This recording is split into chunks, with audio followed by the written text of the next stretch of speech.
Que grande bênção é estar em comum amor, irmãos ligados pela fé, louvando ao Salvador.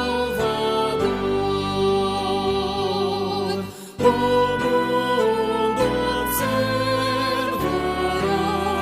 tão santa e doce paz, e admirado ficará com a bênção que ela traz.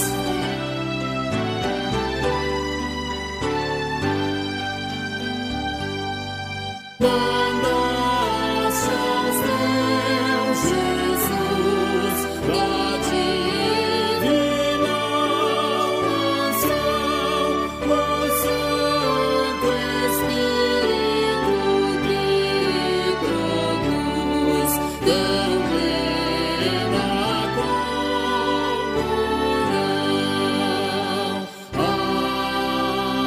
Amém.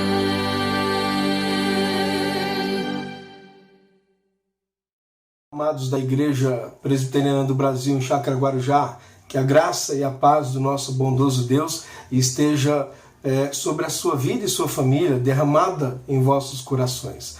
Irmãos, eu quero, nesta oportunidade, dando sequência aos estudos que temos feito no mês da família, ler a palavra do Senhor no livro de Gênesis, capítulo 12, versos 1 a 3. É o mesmo texto que lemos no estudo anterior, porém, vamos apenas nos concentrar nos primeiros 3 versos que dizem assim: Ora, disse o Senhor a Abrão, sai da tua terra, da tua parentela e da casa de teu pai, e vai para a terra que te mostrarei. De ti farei uma grande nação, te abençoarei e te engrandecerei o nome. Sê tu uma bênção. Abençoarei os que te abençoarem, amaldiçoarei os que te amaldiçoarem. Em ti serão benditas todas as famílias da terra. Muito bem, Gênesis 12, versos 1 a 3. No estudo anterior, falamos sobre esse capítulo 12, versos 1 a 9, e falamos sobre o tema Atitudes da Família Cristã diante de Deus. E nesta ocasião quero falar sobre o tema Atos de Deus, os atos de Deus à família cristã, com base nesse próprio texto, mas apenas os primeiros versos aqui que lemos, que eu vou utilizar nesse momento. Deus, quando chamou Abrão, não apenas disse a ele para que ele fosse uma bênção a outras pessoas com quem ele convivesse, enfim, não apenas deu responsabilidades a ele, responsabilidades essas que envolviam também obediência da parte de Abrão, mas o Senhor também fez promessas a Abrão.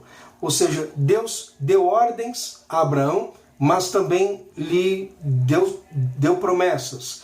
E quando olhamos aqui para a palavra do Senhor em Gênesis capítulo 12, nós vamos entender que estas promessas feitas inicialmente a Abraão se concretizariam, ou na verdade mais à frente, se transformariam em uma aliança que Deus concretizaria com Abraão, e esta aliança seria também estendida e confirmada com a sua descendência. Seria confirmada, por exemplo, com Isaac, com Jacó, enfim, a descendência de Abraão se beneficiaria desta aliança que o Senhor estava fazendo com o seu servo Abrão. Tanto que quando olhamos, por exemplo, lá no livro de Josué, vamos perceber várias vezes Josué falando com o povo de Israel e sempre fazendo menção a Deus como sendo Deus de teus pais, Deus de Abraão, de Isaac e Jacó. Ou seja, aquilo que o Senhor prometeu a Abraão, a aliança que ele fez com ele, ela foi também estendida e confirmada posteriormente com Isaac, Jacó e a descendência dele. Foi assim então beneficiada por esta aliança de Deus com Abraão. Atos de Deus à família cristã. Primeiro ato que eu quero destacar: Deus derrama suas bênçãos à família cristã. O verso de número 2 diz assim: de ti farei uma grande nação, e te abençoarei e te engrandecerei o nome. Te abençoarei. Primeiro ato que eu quero destacar aqui é que Deus derrama suas bênçãos sobre a família cristã. a família que tem aliança com Ele, que está num relacionamento de aliança com o Senhor Deus. Deus disse para Abraão que o abençoaria. Como é que vemos estas bênçãos? Como que enxergamos as bênçãos de Deus na vida de Abraão? Deus, de fato, derramou muitas bênçãos na vida de Abraão ao longo de sua jornada com o Senhor Deus. Se olharmos toda a história de Abraão, veremos que o Senhor sempre esteve junto dele. E aquilo que o Senhor prometeu a Abraão, o Senhor também cumpriu. Mas, por exemplo, quando olhamos aqui no próprio texto, o Senhor diz a ele: de ti farei uma grande nação. Essa já seria uma forma de abençoar Abraão. De ti farei uma grande nação. Ou seja, essa grande nação seria o próprio Israel. E essa grande nação tem início, a concretização desta promessa se inicia com o nascimento de Isaac. Depois, posteriormente, vindo Jacó, enfim, e as tribos todas que se formam ali como uma nação, ou a nação se forma a partir dessas tribos. Então é aí que percebemos o Senhor Deus concretizando esta promessa de bênção a Abraão: de ti farei uma grande nação. Quando olhamos, por exemplo, lá no livro de Josué, a conquista bem-sucedida da terra prometida, de Canaã, ali já vamos perceber que a grande nação já estava muito bem instalada. Depois o povo se organiza como nação de fato, passa a viver de forma estruturada, e a promessa que o Senhor havia outrora feito a Abraão se vê então concretizada. Te abençoarei, como o Senhor Deus abençoaria Abraão. Ele disse: de ti farei uma grande nação. Esta promessa se concretizou. Também o Senhor Deus disse a Abraão, lá no verso de número 7, o Senhor aparece a Abraão e disse assim a ele: darei à tua descendência esta terra. E ali Abraão edificou um altar ao Senhor que aparecera a ele. Deus não apenas prometeu que abençoaria Abraão, fazendo dele uma grande nação, como também disse que daria à descendência de Abraão uma terra. Canaã, na verdade, era a terra que o Senhor estava prometendo dar à descendência de Abraão. E mais uma vez, quando olhamos para o livro de Josué, é ali que vamos perceber esta promessa sendo concretizada. Principalmente os capítulos finais de Josué, onde a conquista foi muito bem sucedida, o Senhor abençoou o seu povo e Josué está despedindo as tribos para que cada um voltasse aos seus lares e a partir dali vivessem recordando e louvando o Senhor, porque havia prometido e cumprido com suas promessas que então havia feito a Abraão, Isaac e Jacó. Então o Senhor Deus disse: de ti farei uma grande nação, e também prometeu: a esta nação, ou a tua nação, tua descendência, darei esta terra, Canaã. E assim o Senhor cumpriu com o que havia prometido ao seu servo Abraão. Também no verso de número 2, Deus disse: te engrandecerei o nome. Era um meio também de Deus abençoar Abraão. Como é que Deus engrandeceria o nome de Abraão? Como é que vamos entender Abraão com o seu nome engrandecido? Podemos entender aqui que a promessa que o Senhor estava fazendo a Abraão era no sentido de que Abraão de fato teria um nome que seria reconhecido. Quando olhamos, por exemplo, no capítulo 11 do livro, da carta aos Hebreus, vamos perceber ali a famosa galeria dos heróis da fé. E um dos nomes que permeia esta galeria é o nome de Abraão e também de sua esposa Sara. Abraão e Sara são colocados em destaque na galeria dos heróis da fé, porque andaram com Deus e andaram com Deus pela fé.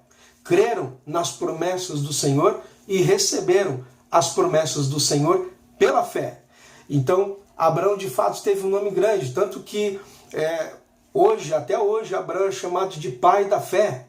Então, o que o Senhor prometeu a Abraão, ou todas as promessas que ele prometera a Abraão, assim todas foram de fato cumpridas. Voltando novamente lá para Gênesis capítulo 12, talvez você olhe e diga assim: olha, pastor, eu não vejo como Deus vai, ou como aplicar estas promessas à minha vida. De fato, não estou aqui dizendo, e nem quero prometer a você que Deus vai te dar uma terra, que Deus vai te dar uma grande descendência, que você vai ser um pai de uma grande nação.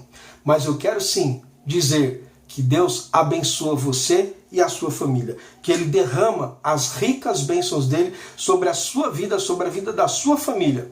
De uma forma específica Ele abençoou Abraão. De uma forma específica, Deus também tem promessas de bênçãos para a sua vida. E eu gostaria que você entendesse pelo menos algumas bênçãos que o Senhor Deus já derramou sobre você. Por exemplo, lá em Efésios capítulo 1, verso 3, diz que o Senhor nos abençoou com toda sorte de bênção nas regiões celestiais em Cristo Jesus.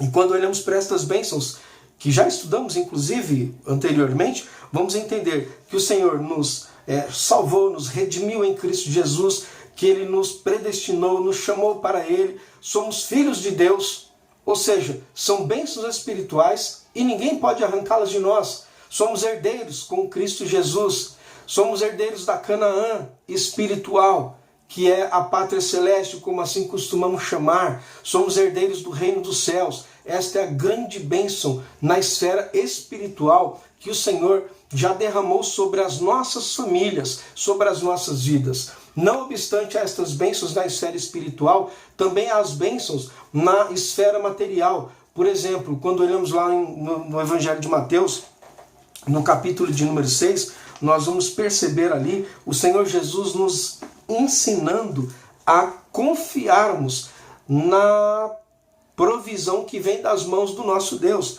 Por exemplo, Mateus capítulo 6, verso 26, Jesus diz assim: observai as aves dos céus, elas não semeiam. Jesus também diz, elas não colhem nem ajuntam em celeiros, mas diz que o nosso Pai Celeste é quem sustenta todas as aves dos céus. E neste momento Jesus faz uma aplicação dizendo: qual de vós, por ansioso que estejam, pode acrescentar um côvado sequer ao curso de sua vida? Não podemos fazer isso, não temos capacidade para isso. Então o Senhor Jesus diz assim: por que andais então ansiosos quanto ao vestuário? Considerai como crescem os lírios do campo, eles não trabalham e nem fiam. E no verso 29 diz: eu contudo vos afirmo que nem Salomão em toda a sua glória se vestiu como qualquer um deles. Ora, se Deus veste assim a erva do campo, que hoje existe, amanhã é lançada no forno, quanto mais a vós outros, homens de pequena fé. Ou seja, o Senhor Deus cuida das nossas vidas. Ele estende a sua provisão sobre nós. Ele não nos deixa simplesmente passando por problemas, por necessidades, abandonados. As nossas necessidades todas são conhecidas diante de Deus. Inclusive é isso que Jesus diz lá no verso de número 31. Ele diz para nós não nos inquietarmos com o que haveremos de comer ou com o que beberemos. E também diz no verso de número 32 que o Pai Celeste sabe de tudo o que necessitamos, conhece todas as nossas necessidades. Na esfera material, também somos abençoados por Deus. Ele derrama também as suas bênçãos sobre a nossa família, inclusive na esfera material. Nós só precisamos crer e confiar na provisão que vem de Deus às nossas famílias.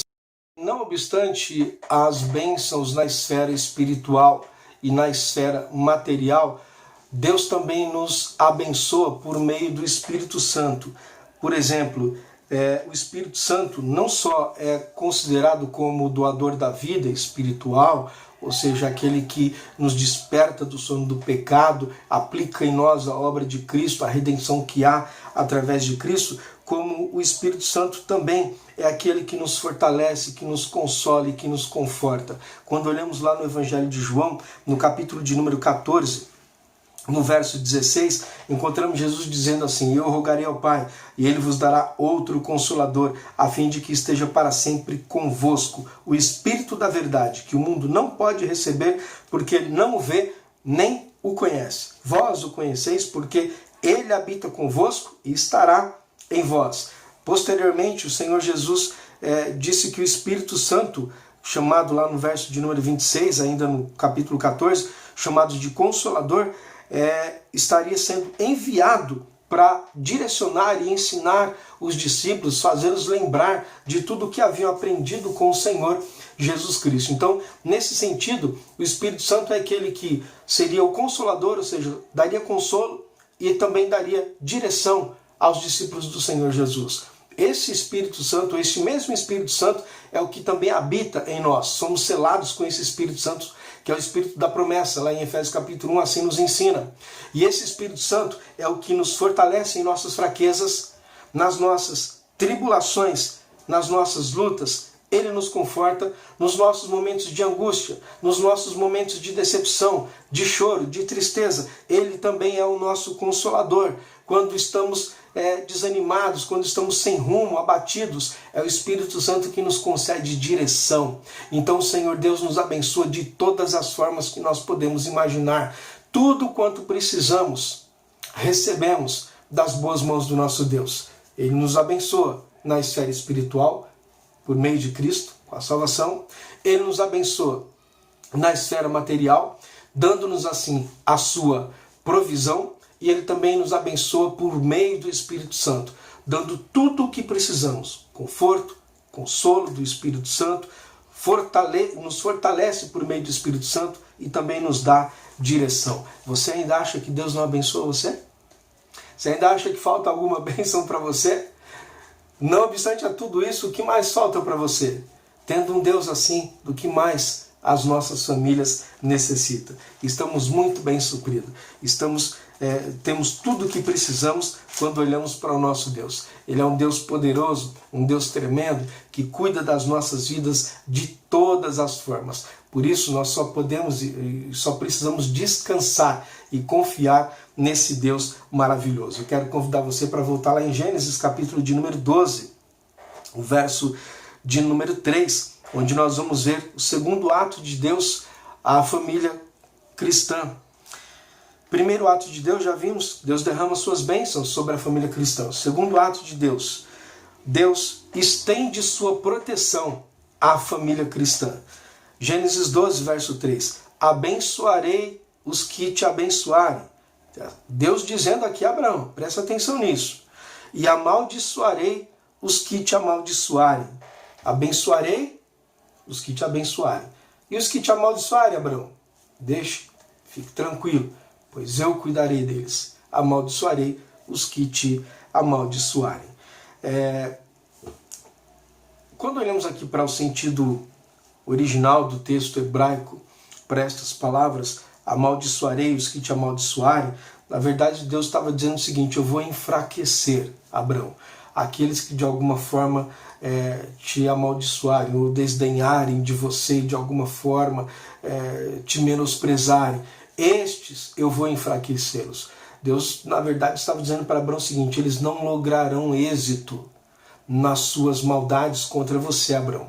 Aqueles que porventura, de alguma forma, tiverem algo contra você, Abraão, que forem pedra no teu sapato, veja bem que eu não estou aqui dizendo que por qualquer coisa Deus estaria... Não estou ensinando aqui que o nosso Deus é um Deus que por qualquer coisinha vai lá, alguém ofendeu você, alguém falou alguma coisa de errado, vai lá e fala para Deus: Senhor, manda fogo do céu, Senhor, consome os meus inimigos. Não é isso. Estou dizendo o seguinte, que às vezes pessoas de fato se tornam em nossas vidas uma grande pedra de tropeço. Às vezes pessoas surgem em nossa vida enviadas por Satanás. E o que nós vamos fazer? Às vezes tem situações que você fica de mãos atadas, você não pode fazer absolutamente nada. O que você vai fazer numa situação como esta? Você vai retribuir com a mesma moeda? Vai olhar para Deus e: Senhor, consome todos os meus inimigos aí, tu és fogo consumidor. Simplesmente entregue nas mãos de Deus. Deus disse para Abraão: fique tranquilo, você está agora num relacionamento de aliança comigo, e nesse relacionamento eu sou o teu protetor, Abraão. Eu vou cuidar da sua vida, eu vou estender sobre você e sua família a minha proteção. Você não está desamparado, inclusive nós não estamos desamparados. Essa foi a promessa de Jesus aos seus discípulos: não vos deixarei órfãos. O Espírito Santo é aquele que está constantemente conosco. A proteção do Senhor não saiu das nossas vidas, muito pelo contrário, as mãos de Deus estão estendidas para cuidar do seu povo, para cuidar da família cristã. E nós temos que aprender a confiar nesse cuidado de Deus, nesta proteção do Senhor sobre as nossas vidas, sobre nossas famílias. Deus disse a Abraão: vou enfraquecer aqueles que de alguma forma se levantarem contra você, Abraão. Eles não vão lograr êxito nas suas maldades. Então entenda que quando pessoas se levantarem contra você, você não tem que arregaçar as mangas e dizer: agora é a minha vez. Eu vou agora também fazer o mesmo mal. Vou retribuir mal com mal. Muito pelo contrário. Já vimos que Deus nos ensina a amar os nossos inimigos, inclusive. Você tem que entender o seguinte: Deus é quem vai cuidar de você. No dia da tua angústia, a palavra do Senhor Deus te ensina algo muito precioso. Clame ao Senhor. Você não tem que agir. Você não tem que sair fazendo nada, buscar o que eu posso fazer. Não, apenas clame. Coloque nas mãos do Senhor. Confie no cuidado e na proteção do Senhor. Deus jamais vai afastar as mãos poderosas dele da sua família. As mãos do Senhor estão estendidas para abençoar e também para proteger você e a sua família. Confie neste cuidado, confie nesta proteção que vem do Senhor para você. Não tente você sair fazendo o que você acha que é melhor. Não tente você sair tentando se vingar de um ou de outro. Não, apenas coloque nas mãos do Senhor Deus. Ele disse a Abraão, abençoarei os que te abençoarem. Você pode dizer o seguinte para Deus, Senhor, abençoe todos aqueles que abençoarem a minha família. Senhor, aqueles que porventura amaldiçoarem a minha família, que o Senhor os enfraqueça, a fim de que não venham lograr êxito. Você pode colocá-los nas mãos do Senhor, para que o Senhor Deus venha cuidar de cada detalhezinho da sua vida, inclusive daqueles que se levantam contra você. Pessoas surgem. Infelizmente, Satanás é astuto e levanta pessoas de todas as formas contra nós, contra as nossas famílias muitas vezes. Mas temos que aprender. Temos um Deus poderoso que cuida das nossas vidas. E esse Deus não nos desamparará. Essa é a promessa que temos conosco. Não estamos órfãos, não estamos desamparados. Temos um Deus poderoso que protege as nossas vidas, que protege também as nossas famílias. Esses são os dois atos que eu gostaria de destacar aqui em Gênesis capítulo 12, a família cristã. Atos de Deus à família cristã. Primeiro, o Senhor derrama bênçãos sobre a família cristã. Segundo, Deus estende sua proteção sobre a família cristã. E que esta família que está me ouvindo neste momento, a sua família, seja assim abençoada pelo Senhor. Que receba esta proteção das mãos do Senhor. E que você possa desfrutar desse Deus tremendo e maravilhoso que Ele é. Louvado seja o nosso Deus, que nos chamou para vivermos um relacionamento de aliança com Ele. E nesse relacionamento nós desfrutamos de todo o cuidado e de todas as bênçãos que Ele tem para proporcionar para as nossas famílias. Um grande abraço para você, que o Senhor Deus esteja abençoando sua família e estendendo também a proteção dEle, o cuidado dEle sobre sua família. E louvado seja o nosso Deus. Fique na paz do Senhor. Um grande abraço e até a próxima, se Deus assim permitir.